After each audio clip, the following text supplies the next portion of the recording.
and in your work life. And you know your limitations. You're not pushing yourself beyond what is reasonable or healthy for you. You're taking care of yourself. You're more compassionate with yourself. So let's talk about mindfulness and what mindfulness is. I keep mentioning mindfulness. Mindfulness is actually a 2,500-year-old Buddhist concept. Been around for a long time. And mindfulness is nothing other than being more aware of what's going on with you this moment in time, being aware of your thoughts, being aware of your body, being aware of your breathing, being aware of your emotions, just being really aware. And most people are not very mindful. Most people are mindless most of the time. Most people are just kind of like reacting their way through life, dealing with whatever comes up. And mindful means being able to purposely really slow things down and be focused and be aware and be able to make emotionally intelligent choices about your life. So that you don't wind up having that fight with a family member. You're more aware and you can manage it better. You can become more intentional.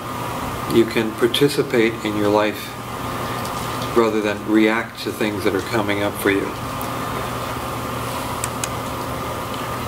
Here's a quote from Sylvia Boorstein. She said, "Don't just do something, sit there."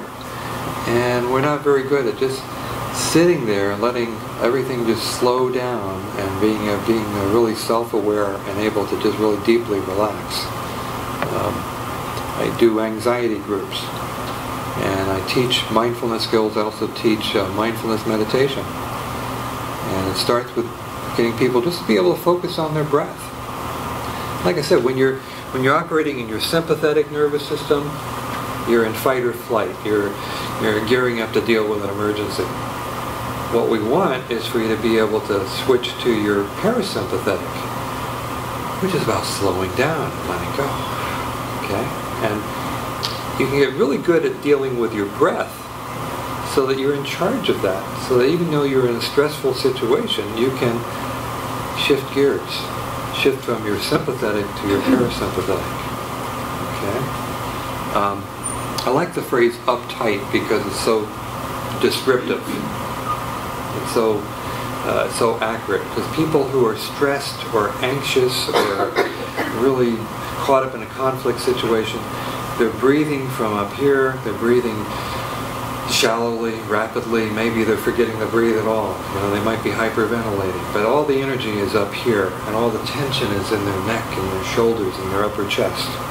Okay? And they're in fight or flight mode. And often they feel like there's not enough air.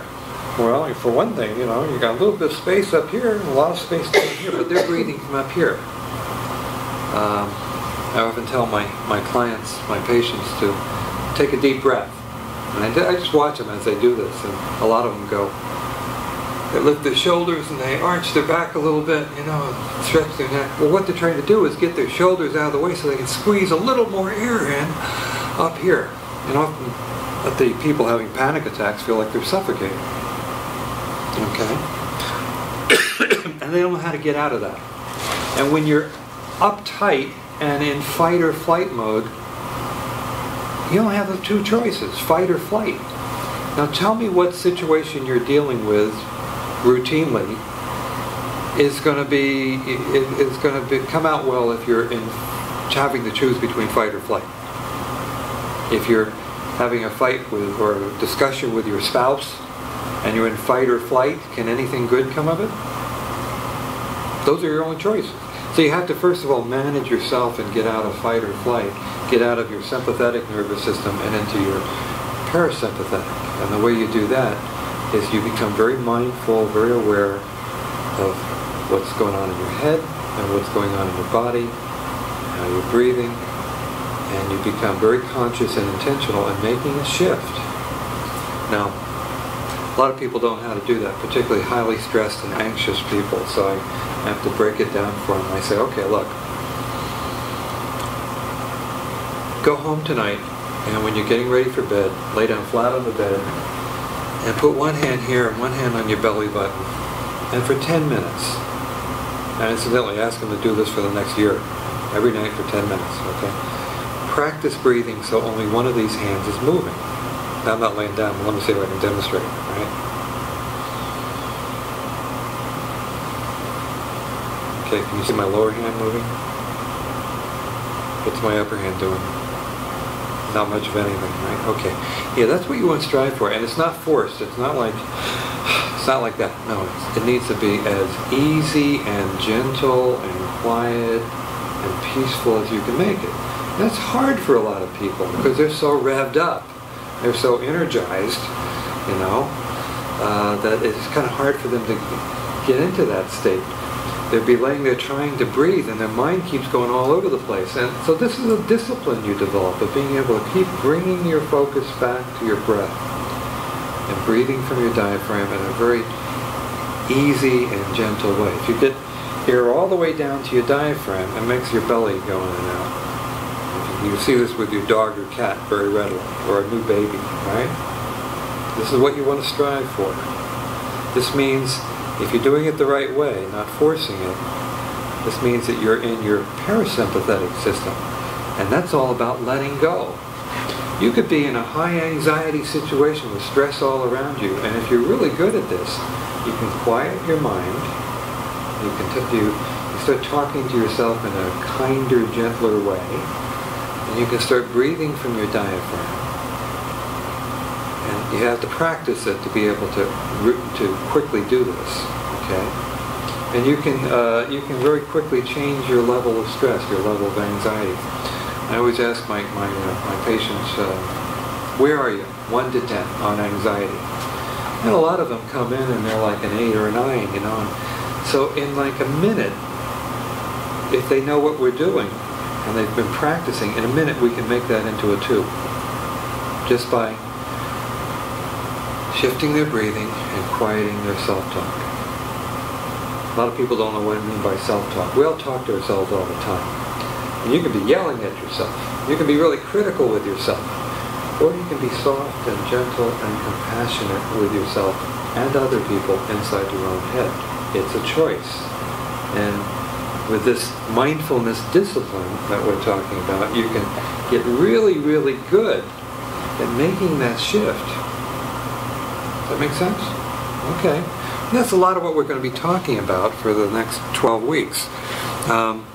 My panic disorder groups, everybody comes in having lots of panic attacks and on lots of medication, and after 10 or 12 weeks, none of them are having panic attacks. One nice thing about anxiety is it's the most treatable psychological disorder. Most common, but it's also the most treatable. You know, if people can learn the kind of things we're talking about.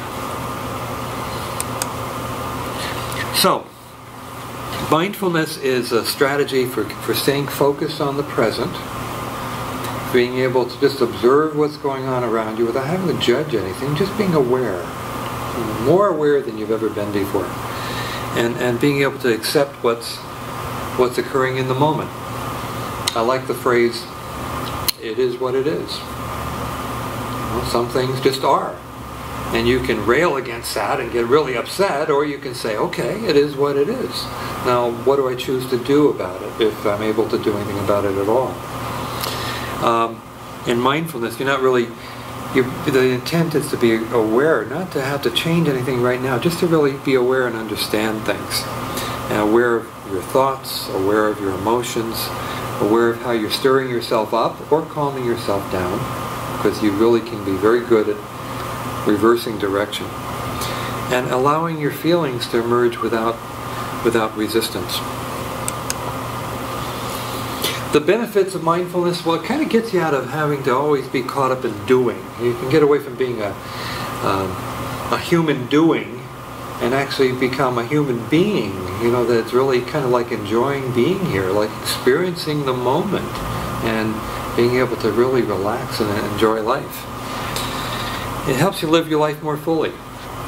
Some people are so busy that they get to the end of their life and they haven't really been here. It helps you experience the here and now and become more aware of yourself and your choices.